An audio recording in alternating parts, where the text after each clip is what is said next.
posible expulsión de un sacerdote católico de Cuba, un sacerdote mexicano de nacionalidad, pero que llevaba un tiempo destinado a la parroquia de Santo Suárez en La Habana, y me refiero al padre Jorge Ramírez.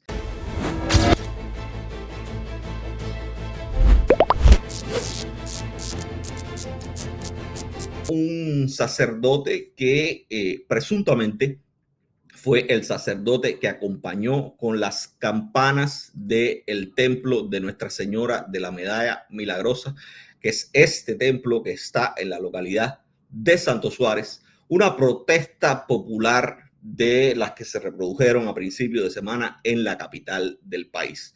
Mi gente, cacerolazo a esta hora. Y no solamente las personas están tocando, sino, no sé si logran escuchar, también la iglesia, la Milagrosa de aquí de Santo Suárez, está sonando su campana. No sé si logran oírla, porque es demasiado lo que se está viviendo ahora mismo en este país con el tema de apagón, desde horas de la mañana en apagón, y las personas tienen un agotamiento tremendo.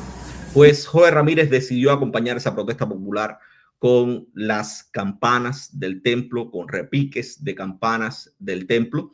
Y eso, por supuesto, no pasó inadvertido por las autoridades. Horas después de la protesta, oficiales de la seguridad del Estado acudieron al templo para interesarse o para investigar o para conocer quién había sido básicamente el que había repicado las campanas durante la protesta.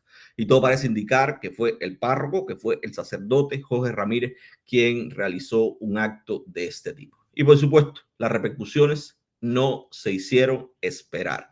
Y hoy nos hemos levantado con esta noticia que indica que las autoridades cubanas, lo que dijo Martín Noticias en un primer momento es que las autoridades cubanas le habían informado a la jerarquía de la Iglesia Católica que no iban a renovar la residencia temporal del sacerdote y que por tanto estaba obligado a salir del país.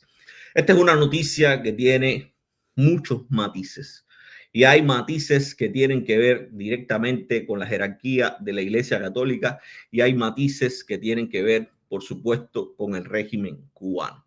Y yo me voy a concentrar primero en los matices que tienen que ver con la Iglesia Católica. He utilizado desde el principio del programa el término parecer, porque cuando uno ve una noticia como esta, lo que espera es que la jerarquía de la Iglesia Católica emita un pronunciamiento confirmando, desmintiendo, denunciando o sencilla y llanamente asumiendo una postura con relación a un asunto como este que no es menor y que es sensible.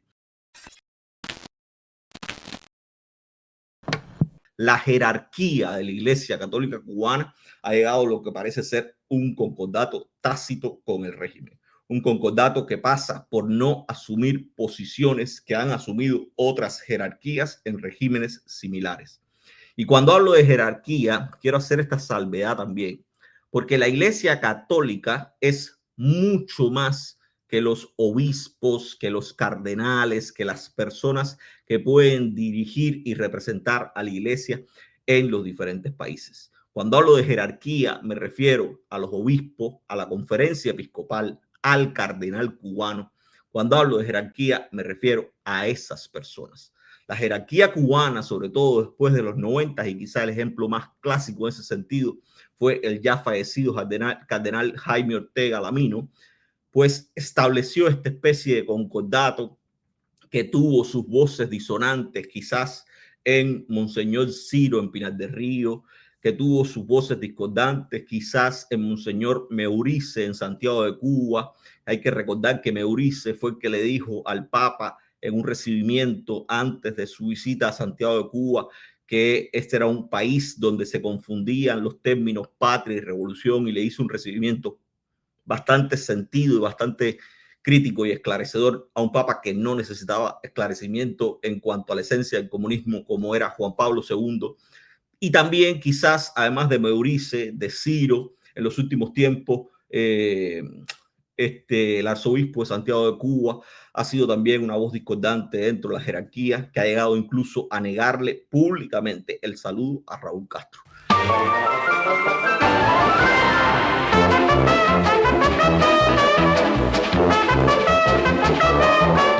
Pero más allá de esas voces disonantes dentro de la jerarquía de la Iglesia Católica Cubana no se ha pronunciado como un todo, no ha asumido posiciones como un todo, más allá de ciertas y determinadas encíclicas, quizás la más importante de los 90, que es El amor todo lo espera, y otras por el estilo, y comunicados más recientes por el estilo en los que se habla de la situación real de Cuba. Pero eso es la jerarquía.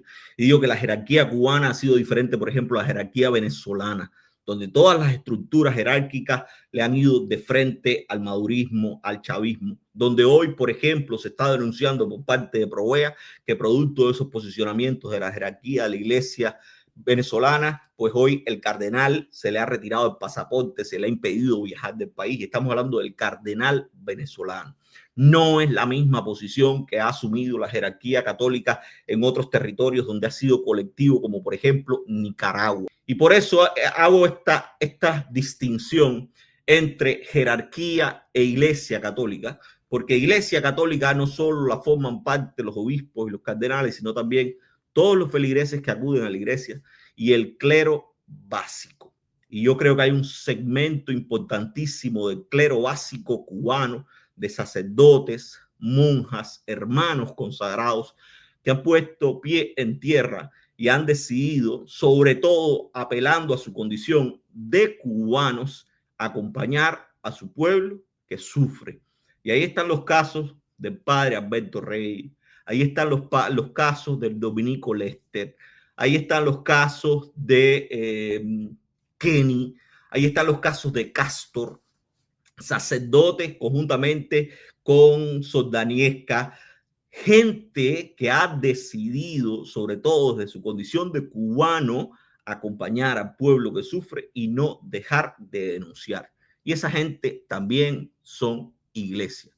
Y muy probablemente esa haya sido la posición también de Jesús Ramírez, que decidió repicar campana cuando luego de horas de un apagón, el pueblo, su parroquia, su gente decidió salir a la calle a ejercer un derecho básico, que es el derecho a protestar y exigirle al régimen que los gobierna dignidad en sus vidas.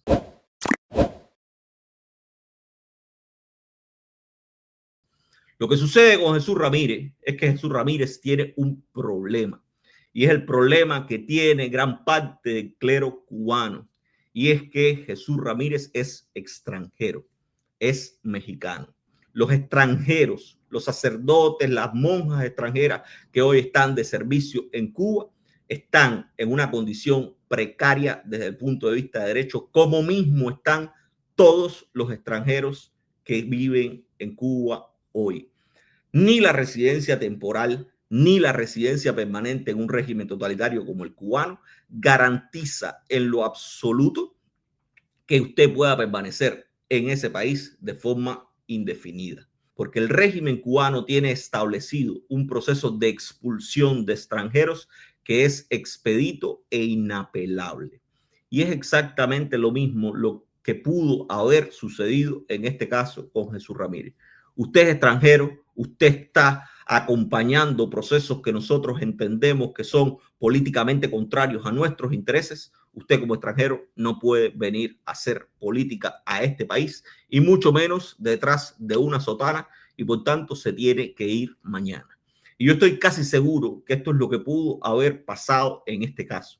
Pero digo casi seguro y hablo de lo que pudo haber pasado porque en esta ecuación me sigue faltando un pronunciamiento, y no es otro que el pronunciamiento de la jerarquía de la Iglesia Católica Cubana, que se pronuncie con relación a un asunto que no tiene que ver con dogmas, que no tiene que ver con asuntos internos de la Iglesia, que tiene que ver con un asunto de interés público.